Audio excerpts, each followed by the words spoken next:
Ron, I was just wondering with this movie, if you had made it for Roger Corman back in the Grand Theft Auto days, how many days would it have taken to shoot? Oh, well, this took 52 days. That probably would have taken 22. That's what all of his movies took. But I don't think Roger would have made this movie. I think Roger might like it if he saw it, but not enough car crashes. I know you shot the Grand Theft Auto at a pretty much a frantic pace. Oh, yeah. When you do the more complex films now, do you kind of look back in those days with a little bit of little envy? I learned so much doing it. The envy comes from the fact that everything was so new that a dolly shot alone was just exciting. Just the fact that the camera actually moved and it worked, and boy, I made a dolly shot. Well, now the excitement comes from a terrifically well-acted moment, or a moment where a camera movement, a lighting idea, and a great acting moment all come together. So I think what I'm shooting for is a little bit more ambitious than what I was going for in those days. But boy, I had a great time, and I'm constantly falling back on little fundamentals that I learned from Roger Corman and from making that very first film. When I think of like movies about newspaper newsrooms, I think of All the President's Men, where they recreated a set in LA. Did you want to go back and look at that film before you did this one? I did. I looked at that film. I read the original play version of Front Page, which is great and tough and funny and has a real edge, and I found that kind of inspiring. You know, in films, when they usually show newspaper headlines on a run, what they do is they do like a shot of, newspapers going by in the presses and then spinning newspaper shot of the camera. Yeah. How difficult was it to coordinate all those presses and actually make the cover issue for all those papers? Well, we made our own cover issue, and we had a very limited amount of time when we could get into the plant and have access to the presses. But basically, we were just printing our own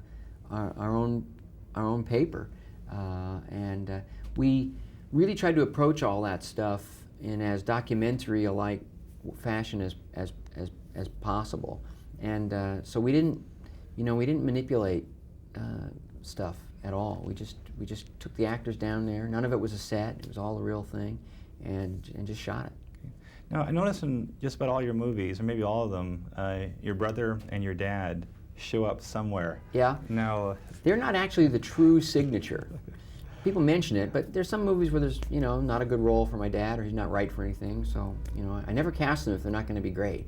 My brother Clint, terrific character actor, but sometimes, there's nothing for Clint, or he's off doing another movie or something. My wife Cheryl, who is not an actress, she so far has been in every movie that I've done, and that, to me, I'm superstitious about that. Okay, and where in different movies has she been? Well, in Splash, John Candy looked up her dress. In Cocoon, she was pregnant and played a nurse. The rule is that she just has to be recognizable for a frame. There's not always a big featured part.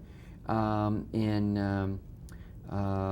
in this one, she's a female bartender, and there's this chaotic fight between Jason Alexander and Randy Quaid, with Robert Duvall in there, and my wife Cheryl is there screaming hysterically and trying to get out of the way. I went to the library to read up on you, and I noticed your birth date. Tomorrow you turn 40. I'm 40 tomorrow, yeah. Now, I'm thinking, are you, at this point in your career, are the Opie Taylor days finally behind you, and are the happy days ahead? No, I don't know.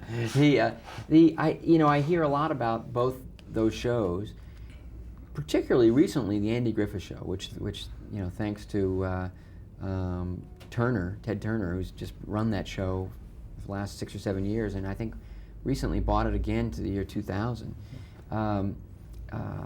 And fortunately, I can feel very gratified by it.